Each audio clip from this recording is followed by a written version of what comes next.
జీతాలు ఎందుకు రే మీకు జీతాలు ఇవ్వాలా? సిగ్గులా మీక?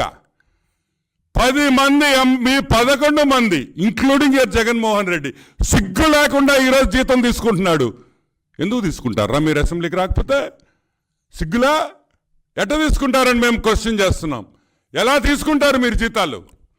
ఎస్, మీరు నిజమైన మనుషులైతే, మీరు మొగోళ్ళైతే half ticket and batch Ali Baba 10 దొంగలు, ఈ ఆలీబాబా 10 దొంగలు ఈరోజే స్పీకర్కి లెటర్ పెట్టాలి. మేము జీతాలు తీసుకోం, మాకు ఏది ఉచితం వద్దు, మాకు గన్మన్లు వద్దు, మాకు కరెంట్ వద్దు, మాకు గ్యాస్ వద్దు, మాకు వంటోళ్ళు వద్దు, మా ఆవిడే వంట చేస్తుంది అని చెప్పండి రా. అది మొగతనం. అన్నీ కావాలి నాయళ్ళారా. గన్మెన్లు కావాలా, ఫ్రీ ఫుడ్ కావాలా, ఏమన్నా అసెంబ్లీలో నుంచి సబ్సిడైజ్డ్ ఫుడ్ కూడా తెప్పించుకుంటారేమో.